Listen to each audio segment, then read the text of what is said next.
So we have asked you for questions regarding the current tour, the New Dawn Rising tour, because I guess through the tour we've had people come up to us and ask some questions, so we thought it'd be a good idea just to kind of put them all into one video and then answer some of your questions and hopefully explain a thing or two. So where should we start? From the top? From the top. From the top, okay. So, first question, I know him well, is from Dave Cooper from the UK. What's the Karnataka song you'd want to add to the set list if the current set was a little bit longer? Good question from Dave. Yeah, actually, I responded to him on the Facebook page because that is a really good question. So we'll probably have different answers. So do you want to go first? Yeah, I think there's a song of Delicate Flame we haven't played for a long, long time, which I'd love to, which is Out of Reach. Right. Which starts off acoustic and then goes full band. But it's, just one of my favourite songs, and it's just one that's been skipped for the last few tours. So okay, that's a good song. Maybe a song. Yeah. I think mine would be, I've got two actually. One is The Journey. Yeah. It's a beautiful song. One of my favourites. Yeah, really, really nice. And the other one that's really, really pretty is One Moment in Time. Okay, great. Yeah, off Gathering Light. Yeah. Oh, good choices. Have you done those recently? Before One the Moment New in Dawn? Time, so we did the end-to-end tour, which was the whole of the Secrets of Angels, the whole of the Gathering Light, and that was the last time With One we Moment in played Time. with One Moment in Time. Journey? What about The Journey? Crikey, I don't think we've done The Journey since pre-Secret, so probably, certainly, I think we did it on the New Light tour. I'm sure somebody will correct me if we didn't, but yeah, we haven't done it for a while, certainly not since Secrets was out on those tours. Cool. Yeah. So, yeah, good question. Cheers, Dave. Do you want to read the next question? Yeah, so we've had a couple of questions, not surprisingly, regarding our plans for a new keyboard player. So this one's come in from Robert Crump and William Garrity. So there was another one. So the question is, what are the plans regarding a new keyboard player? So we certainly intend getting a new keyboard player. We've done this tour, as most of you will be aware, without a keyboard player, or at least since the first date. So we adapted the tour. We've been triggering keys. So all the keys have been there, just not with a keyboard player. We've been using a little bit of technology and triggering them in various ways. But I think we all kind of felt that we'd like to be working with a keyboard player, especially live. Yeah. I mean, it wasn't our intentions not to have one. No, absolutely. It just obviously happened that way. Yeah. And so we had to quickly adapt, because if we didn't, then we would have to pull the tour. And I don't think we were in a position at all to postpone or cancel the tour again. Last thing we wanted to do. No, not after COVID. So we all... And of course, we didn't want to be put in that position in the first place. No. I think it's fair to say. But. Yeah. So we all had a conversation, and we all agreed that we wanted to push on with the tour, adapt like we have, and I think we've done it very well, as well as we I think could do. There's been lots of pluses to it. Actually, it's surprising how quickly we did adapt, and I think people have just taken it for granted and accepted. Yeah. The live lineup, at least for this tour, is as it is. I know there's going to be people who would like to visually see a keyboard player, and I think that's absolutely fine. Yeah. But like we said, it's always our intention in the future that we do want a keyboard player. Yeah. And I think from a collaborative perspective, we probably prefer that anyway. So. Yeah. I think it'll always add something, and definitely. So our plan is to have a keyboard player. Yeah, but it's been kind of good to know that we could do it without if there was any issues or travelling issues, I guess, because I think in the past you said there was once a travel issue that you had to with visas, etc. I think it's always good that you could be a band that if in a situation that you have to adapt, and that you can adapt and still do a good job with it. It's cool. Great. So there's a kind of Well, it's not a question. So Colin Jones, you've just put Secrets of Angels. So we will guess you're asking, will we be performing Secrets of Angels? I assume that's the question, and I think the answer would be yes. Yeah, I mean, we played that track a lot on the last 3 tours, so obviously, you want to keep things fresh. You've got the whole back catalogue. You want to give a lot of other songs a chance, so it's nice to give the song a rest. But yeah, absolutely no reason why it doesn't return to the set at some point. Would you say the only reason why we chose not to do it on this tour was because, being that Secrets of Angels was quite a long song, we wanted to try and put some new songs in, maybe revisit some of the pre-albums. Yeah, Secrets of Angels. I think albums. Certainly from my perspective, it was nice to return to some of the older material that we haven't played on recent tours. We've played Secrets of Angels extensively since the album came out, so it's just nice to give songs a rest sometimes, because they'll become less special if you overplay them as well. So, and of course it'll be nice and fresh. Yeah. When we add it back to the set, and also being a long song, of course, once you put that in the set, it means you're having to take out at least 2 or 3 other songs. I don't think we would have been able to have done as many as we could this tour. And I think for this first tour post-COVID and after a bit of a break, it was nice to represent more of the albums, have a bit more of a cross-section. And of course, I guess you come in from a slightly different perspective, because, most of the songs are going to be, I know you were already familiar with the KARNATAKA stuff, but in terms of performing it, it was all kind of fresh to you. But I think we kind of both agreed. Yeah. The set we've had has worked, but in the future, there's and of course there's going to be tracks on the new album that you haven't heard yet, which may sway your opinion as to what you would like to hear in the set. So you may have favourites now, you may have, and I hope you have, new favourites when the new album comes out. Yeah. So. Cool. A question from Robbie Wilson. Will you be playing any new songs on the tour, and are there plans to release a live CD and or LP?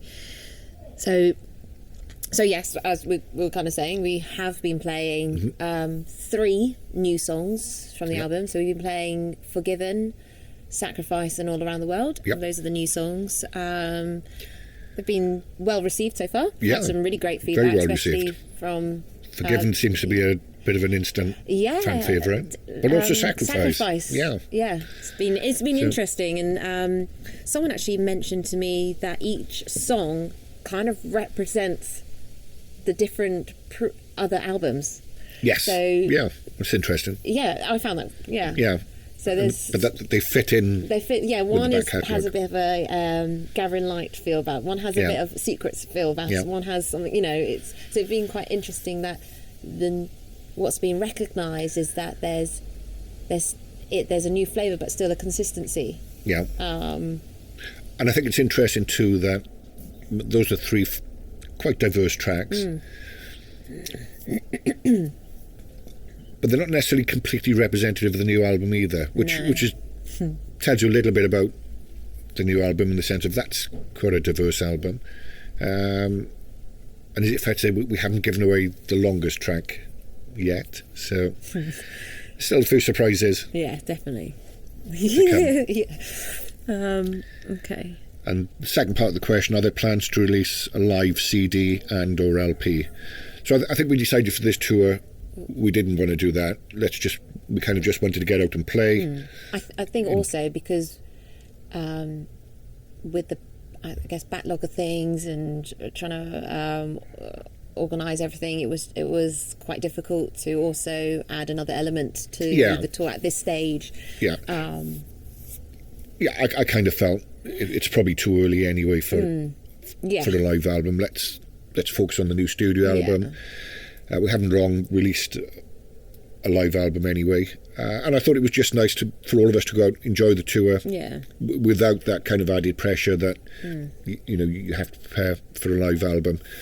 having said that, I think the next tour, Yeah, that'd be nice. we may well record a live video and or CD from that. Yeah. And of course, we'll be able to feature more of the new album as well. Okay. But yeah, good question. And it was a similar question from Paul Afonso from Brazil. Will there be a live video? So yeah, not from this tour, but definitely plans. Yeah. Do you want to read the next one? So next question's from good friend Dennis Amelsbeek from the Netherlands. How was the set list come together? It's a good question from Dennis. Now we have to think back, because I joined KARNATAKA in 2018, and that's when we obviously were starting to put together. So we have to think back almost. Yeah. Back then. So what happened? Yeah, I think I probably just asked you to listen back through the albums, pick out any songs that grabbed you, because again, I'm going to be slightly biased in the sense of there are some songs I've played a lot live, which I'm probably less keen to play live again, or at least on this tour, but not because they're not. I don't think they're good songs. It's just my personal experience. I've played these songs a lot, so it was nice to get your perspective, because you were quite sort of democratic across the albums and just picking songs you liked. I think we all agreed we didn't want to shy away from some of the challenges and some of the bigger tracks like Heart of Stone and the more complex pieces. That was good. But I think it was, I think we just sort of I think picked a cross section of songs. Yeah, I'd like to think that we tried to mix it up a bit. Yeah. But there was the time pressure as well. So everything we had to get the right amount of time. So it was whatever could fit within a 50-minute set. You mean the set length? Yeah, the set length. So we were kind of slightly dictated by that a little bit. Yeah, and of course when you're planning the set, you're also thinking about the dynamics of the songs across the set. So that will sway how it's going to flow. Yeah. So you'll pick certain songs because they, maybe you want to, you want to take the energy up at a certain point in the set. And we wanted to do something from at least across the different albums. Or as much as we could anyway. Yeah. So I think, it was a case of you first said to me, have a listen.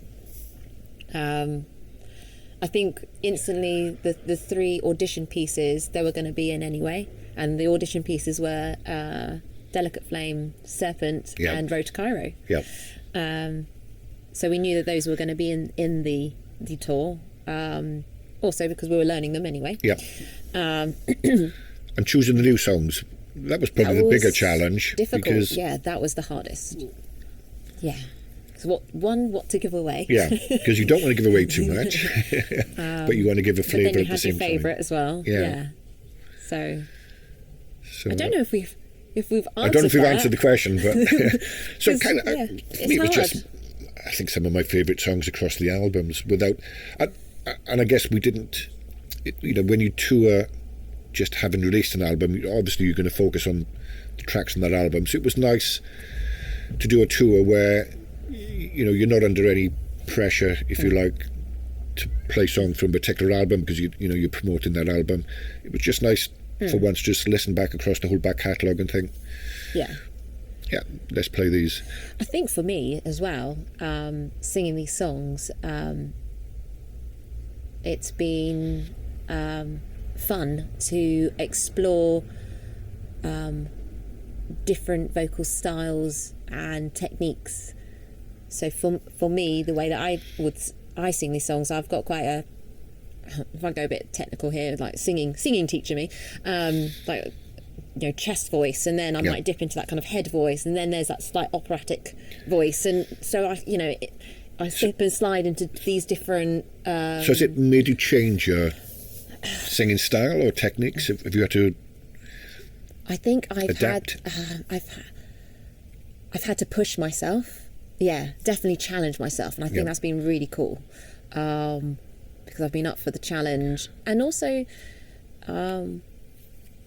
explore my voice more and not just do one thing. That there is a different spectrum to my voice. So I think one thing that I do is I try to show the emotion of a song, and especially with Titanfall, Hearthstone, the Gathering Light. I've actually with all of them, I feel connected to each one of those songs slightly differently, but in an emotional way. So I feel like I can really explore emotionally how to deliver that song emotionally. It's not just for me about just singing words. It's about connecting with it, understanding, and I think we've kind of been doing this with our own writing. Like sometimes I pause when we're writing and we are recording the lyrics. I said, hold on, where are we? Like, what am I doing at this point in time in this song? Are we on a boat? Are we in a room? Are we, it's and I try to bring that to the performance. Anyway, I digress, but and I guess bringing in the new songs is nice as well, because you've got that kind of ownership thing. These are exactly songs that have come from you. Yeah, definitely. I mean, we've written them. And nice that you stamped your own kind of style, if you like, and ownership on the old tracks as well, which is never easy. It's never easy, but then I guess if you're a new singer singing past songs, you can only do you at the end of the day, and I'm not going to pretend to be someone. No, neither should you. And I totally agree with a fan actually came up to me and said this similar thing. He said, "You're doing you, and you should be you." And it's your interpretation. We're not here to see you copying anyone. We're here to see. It's not a tribute. Yeah, it's not a tribute. You're here to do you. So I hope that's what I'm giving. So, and we've answered way more deeply into that question. But a good question anyway. Well done, Dennis. Martin Grout. Dear Martin. Oh gosh. When's the album coming out? That's all we have to say from You've never asked that before, Martin. So his full question. So your full question. The time taken brackets so far on new album. Will it be a double or triple album? Release date. In vinyl terms, it could well be a triple. Certainly a double. But for release date, we've been saying early next year. I'll stick to that. Yeah. We're difficult to put a absolute precise date, but we'll be in a position to do that. It's not us trying to be secretive about a date. We actually can't put a date on it because we are. Once we kind of get into more of the mixing and we know how we're progressing with the mixing, we'll start to get a better idea with a date. Yeah. The worst thing we could do is give a date when you're then trying to plan a tour and then the album's not ready and it all goes a bit pear-shaped. Yeah. So, and we've started mixing. We're also doing the final bits of production on a couple of the tracks. So, I think 5 or 6 weeks' time, I think we're going to have a much better idea. And then we'll announce, of course, to everybody what that date is. How we announce it might be something special. But yeah, we'll hopefully announce it soon. But yeah, just to say we're not trying to be secretive about it. We just can't give a date right now and we don't want to give a date and you have be disappointed. Yeah, absolutely. Okay, so we've had kind of 1 or 2 questions that have come through just direct. Actually, one was just regarding the keyboard player, which we've already answered, and the other was favourite gig. So what's been our favourite gig so far? I mean, they've all been great because it's just been so good to get out on tour. Yeah. The Met was pretty cool. The Met, I was going to pick the Met as well. And we didn't compare notes before answering these. There was just a real buzz with the Met gig. Yeah. And I think it was that point of the tour where we were really all starting to gel. So it was just a number of things that and I think it just felt really good that night. With that one for us, because our gigs around the dates around that time were slightly clumped together. Yes. So it just felt like we were just rolling off another show. And I think, I don't know, something about the Met was lively. And the Robin as well, actually. The Robin felt really cool. Yeah, Robin's always a good one. Always a good crowd from the Midlands. There was a good bunch. Yeah. And they've all been good. I mean, Pontardawe, gosh, yeah. probably a bit of a home audience. That's a really hard question. It is. Yeah. But I do agree there was something. Yeah, there was something. If we had to pick one, we'll say the Met. Yeah, but there's been like a little moment in each, I think. Date so far. Cool. Is there anything else? That's it on the questions. But is there anything else that you've wanted? I don't to think add so. No. Thanks for the questions, everybody. Tour? So we're pretty much down to the reason why we've also done this because last weekend, is that right? We did our last venue gig, which was Tavistock. So we've only got two festivals left, August and October. Yeah. So kind of spaced out, but those are the last two. Yeah. So what's we wait for those. Full steam ahead with the album. Full steam ahead with the album. Yeah. Cool. Yeah. Great. So thank you. Yeah. Just Hope for your you've questions. enjoyed. Yeah. Cheers. Yes. Cheers, everyone. Cheers. Bye. Hold on, you have to do a top. Is it a technique to? Oh, crikey! Is that? Yeah, it's just a habit of mine. Okay. I don't know if you do that, you just have to finish it off. Okay. Is this an OCD thing? No. It is an OCD thing. Yeah. Cheers. Cheers. In Wales, we just drink the stuff. Yeah. What's all this? Yeah. Don't miss it. Just drink Stop it. faffing.